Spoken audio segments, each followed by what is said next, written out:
Hey guys, alright, so in this video we're going to do the last build diary for this league in 3.26. So it's now Saturday for me, so basically 1 week is over. Want to go over the current build and mercenary. Made a few changes since the last video. And yeah, we'll talk about that, I guess. So I kind of landed on a setup I like quite a bit for SMITE with the Aegis setup for this league, and I think this is probably the easiest Armor Stacker SMITE setup to get into. We take a look at the gear. I'm still using the gear I bought on day 2. So like these really shitty clusters, everything is like really bad, right? There's no real expensive items except for the Mage Blood and my body armor. I guess the helmet did cost quite a bit to make, but they're not like super important. I would say I'll show you later in POV, I guess, but overall, it's pretty good, I'd say. And right now we have like about 200 mil DPS with all of our burst set up. And just on average, we're at like 80 million DPS, 80 to 100 mil. So pretty decent, I would say. And like, you know, considering the kind of items that we're using, pretty good, I would say, for, you know, this cost. Okay, so we'll go over that setup. But first, I do want to cover the mercenary. So we've changed the mercenary around. So I was doing a simulacrum, and my mercenary like died on the last using the last setup that I had, and I couldn't really figure out why. I mean, I didn't really notice it, and also I noticed that the guy's gone, right? I was like, what happened to him? And he was dead. So probably he did die from some kind of lightning hit damage, I'm guessing. I don't know, I couldn't really see. But so I was looking around in PLB, figuring out what we can do for the mercenary, and basically what I think want to do is I'm going to turn the mercenary into armor stacker as well, pretty much. Right, so with this setup, he is pretty insanely tanky. So the mercenary is, let's just go into here so we can actually see his stats.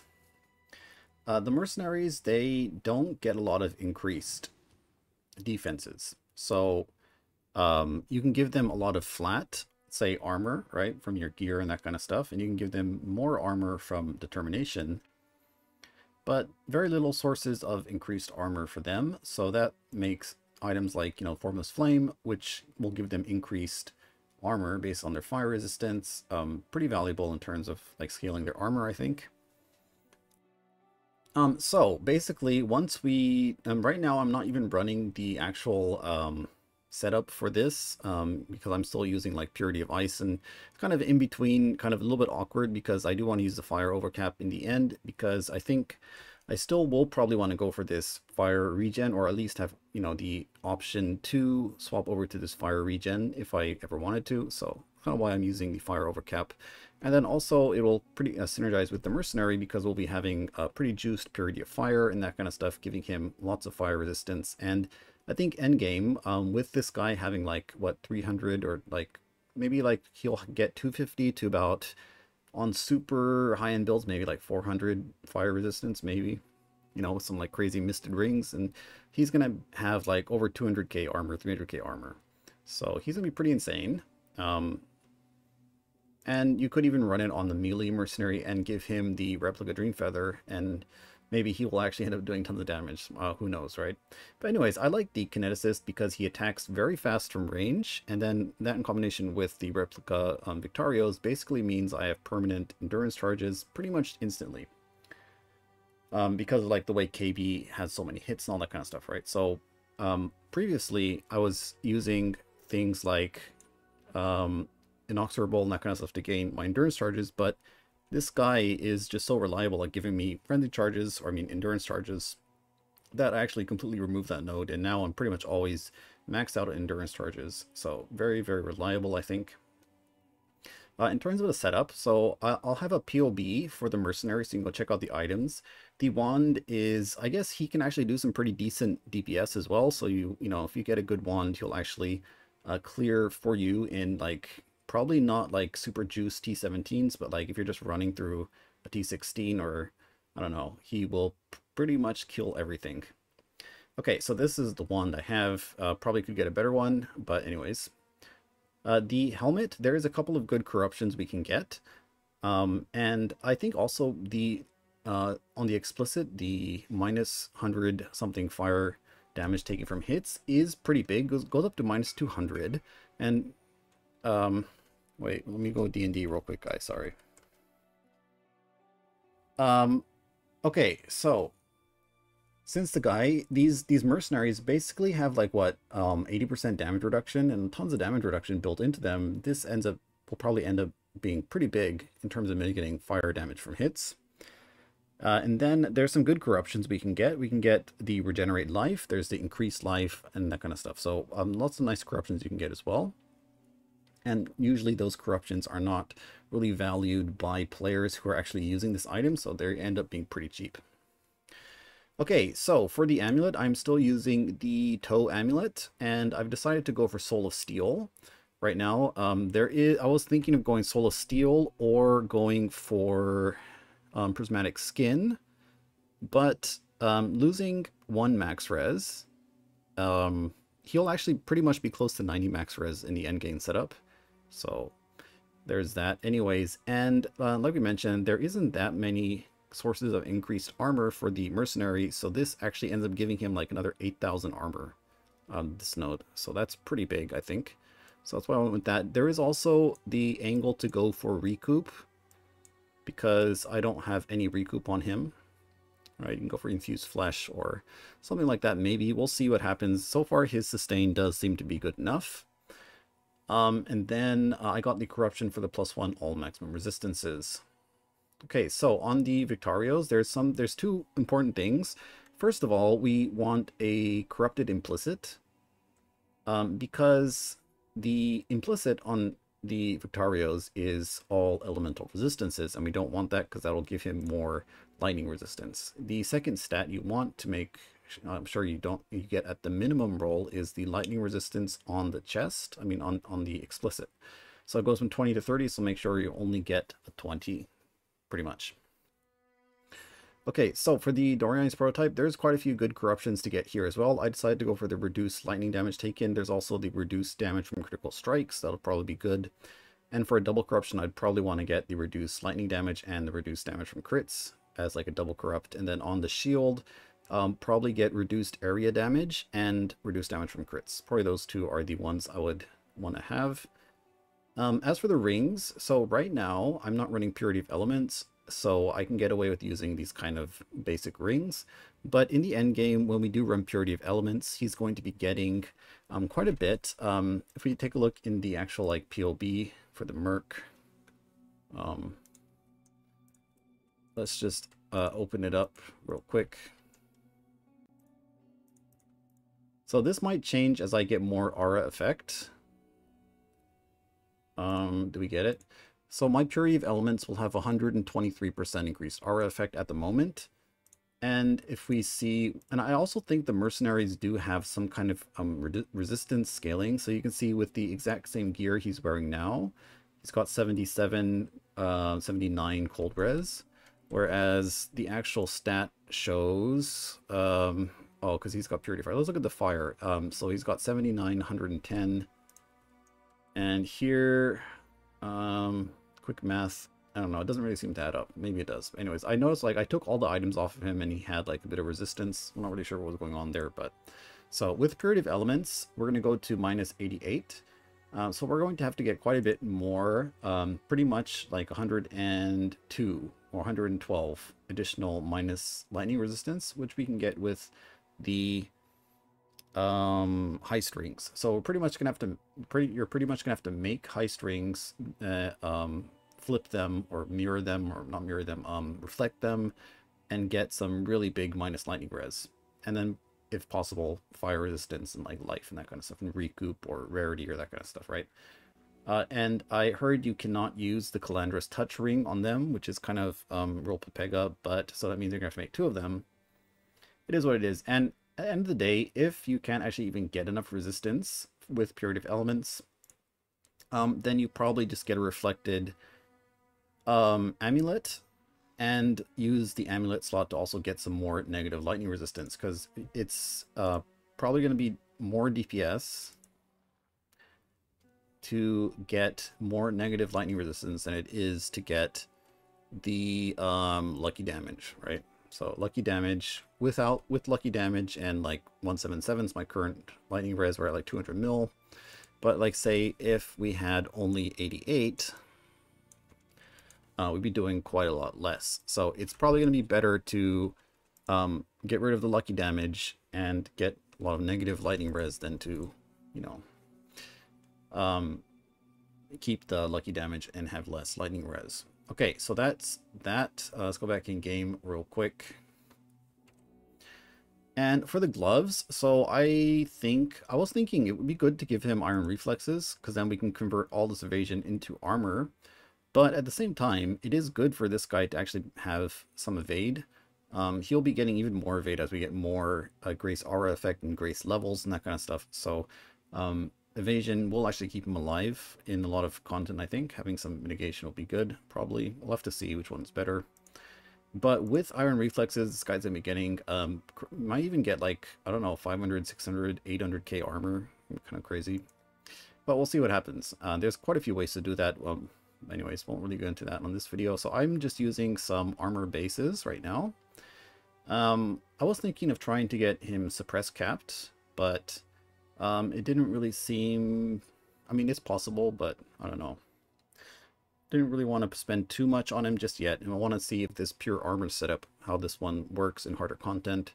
So basically here we're just trying to get a lot of armor, life regen rate, and then fire resistance, pretty much. Or on the boots we have chaos res.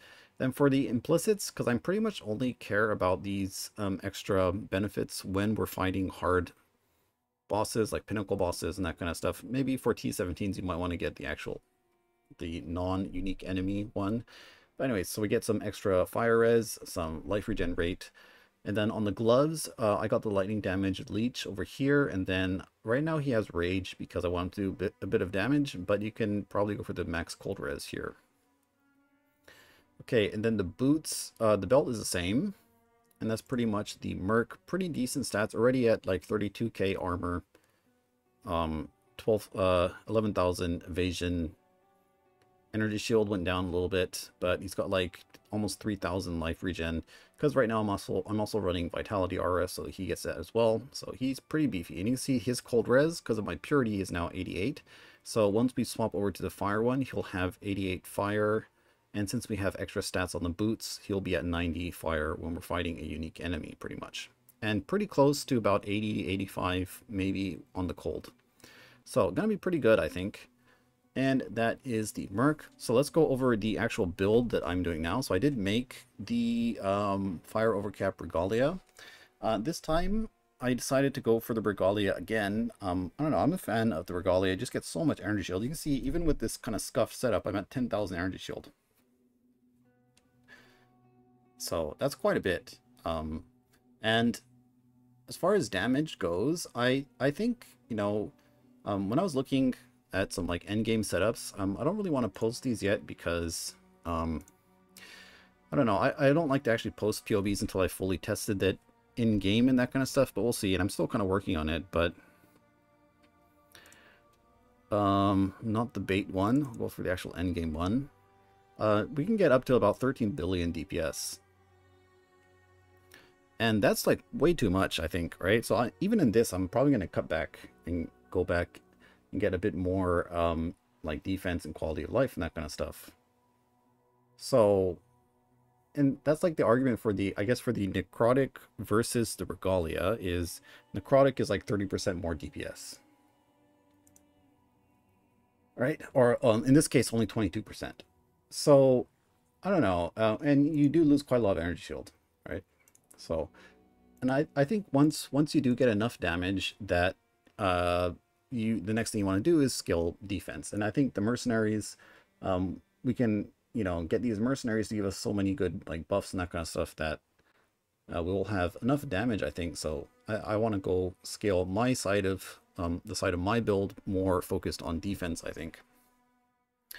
All right, so also a lot of people ask me about the champion, like why not champion, and I did some tests initially before the league started, you know, with the new fortified buffs and that kind of stuff in the champion nodes, and the problem I have with champion is, first of all, I already played him last league, so I don't really want to play it again. or the duelist at least. And like champion, what we did last league was the go take a look here. Let's just see. So basically what we were doing last league was something like this, right? And it's basically just the masterful form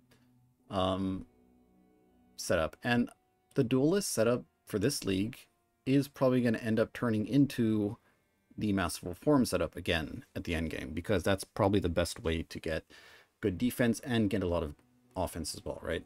So I don't really want to do the same thing again, and I want to play Scion. So that's why I'm playing Scion. I do think both of the setups are going to be good for either duelist, or I mean champion, or Scion. Another thing to note is that although that there is buffs to champion, like say with 40 stacks of fortify, yes, he will get 60% more armor. But you have to realize that champion has to give up quite a few other things that something like a Scion will get, like getting more energy shield. So, you know, more energy shield, more talent points, right? It's pretty hard to actually build a lot of energy shield or life in that case on the champion side. So I don't know. I didn't really like that. It was always like champion will get more damage reduction, but then have less energy shield. Scion has a little bit less damage reduction, but a lot more energy shield. So anyways, they're both going to be good, and I just want to play Scion this league, so I'm playing that. Just in case anyone is wondering why I am playing on the Scion. Pretty much I always do like to play her. Anyways. So let's go over the build changes. The main changes that I've made so far is, I guess, obviously we're level 100 now. And I've started removing some things. So now that I don't need endurance charges, the main reason I actually wanted to get the inexorable node, like we said before, is for the endurance charges.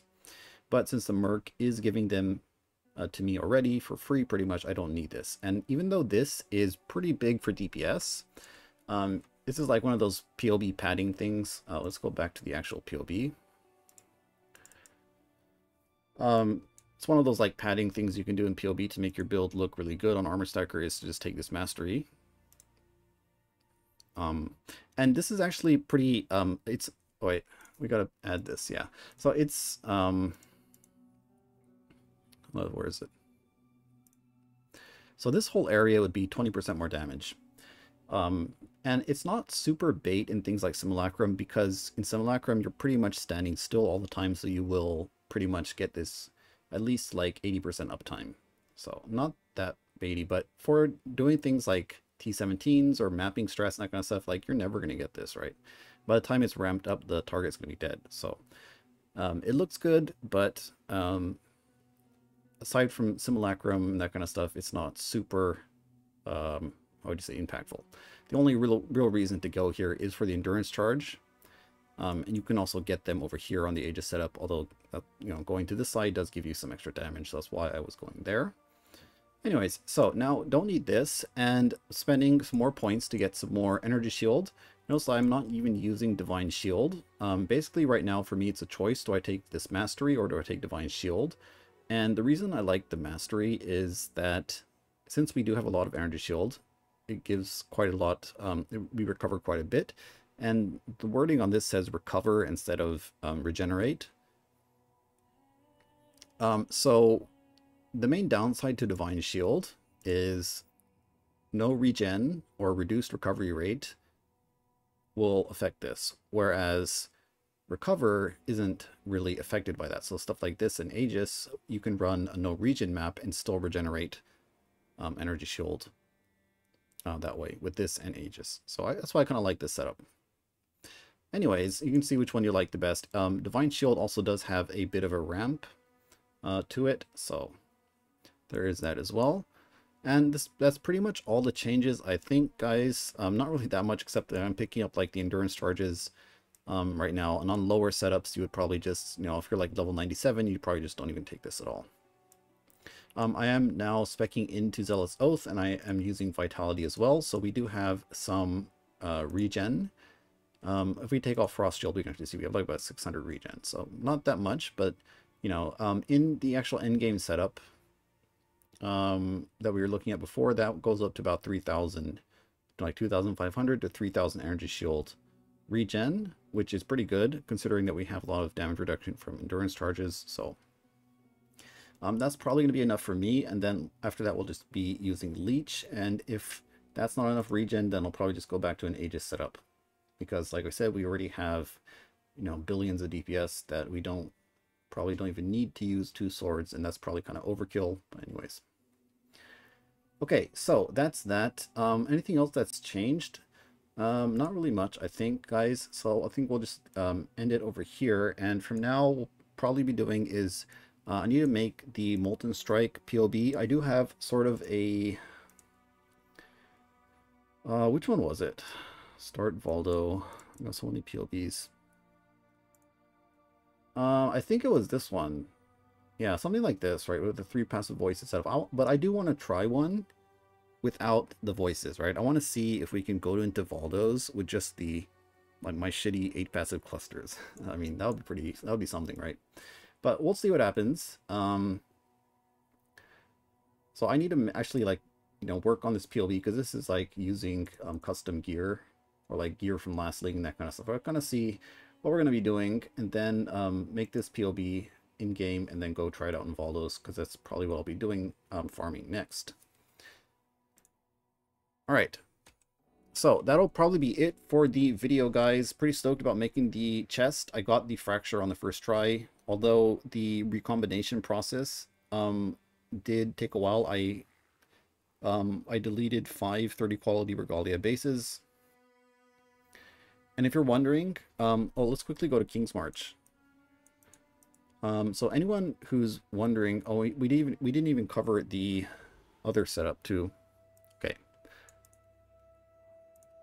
Okay, guys, sorry, kind of, I'm not really thinking that well. So in the Armor Stacker Compendium, there's going to be 2 setups that I'm going to recommend for endgame. These are kind of lower budget setups. Someone's going to say it's like got a mage blood and that kind of stuff. It's not budget, but this is the budget setup. And so this fire overcap one, this is the one, my actual POB. And the reason I wanted to separate them is because the fire overcap is not even doing that much. Like, you know, like we said, I don't even have that much fire res, right? So it's not even doing that much, right? So that's why I have them separated. And I was originally playing this setup without the fire overcap. So there is some problems with this. And in that, if you're playing SMITE, if you take a look at SMITE, we have 6 red sockets. So if you are not going to be able to actually get, I mean, if you can't afford to get 6 red on a Twilight Regalia, then use a armor and energy shield base. Or you get one that has the heist enchant. There's a heist enchant that says all sockets are red. So either one of those, if you can't, because the only way to actually get this is to either get that heist enchant for the all sockets are red, or you do white sockets pretty much, or you kind of compromise and you take out something like damage on full life, and you run elemental focus or awaken at a lightning damage or some other blue socket, right? Which isn't that bad. It's a slight DPS loss, but so up to you. But one thing to note when getting into this, right? And all you really care about is getting energy shield. If you're, or you can go for a necrotic armor for some extra DPS if you want. And then aside from that, the setup is basically the same. This one is using divine shield, but yeah, choose which one you want, see which one you like, the armor evasion mastery or the armor energy shield mastery or divine shield. Both of them are pretty good. Okay, so that's that. And aside from that, the builds are pretty much going to be the same, guys. Helmet as well. This one is a gem level helmet. I have a video on how to craft them, but you can also just use any kind of +2 helmet pretty much. Okay, so in the recombinator, just work our way down there. So let's see if we can get something. I don't even think I have anything, but so there's 2 things. There's the unpredictable recombination and the PoE2 method. And when you're combining your when you're moving the fire overcap over, it's very important that you do not use the PoE2 method like the new one. You have to use the old method. And if you're wondering how you actually do that kind of stuff, there Right. In my Discord, I added a link to someone on Reddit made a really good guide to making guides on the Combinator for pretty much every league since they came out. And he has a guide on how to do it, and somewhere here. Oh, and okay, so this looks really complicated, but somewhere here is explanation on how to make the. What is this? I never actually even looked at this, but as you can see, it's very detailed. And somewhere there is a method on how to do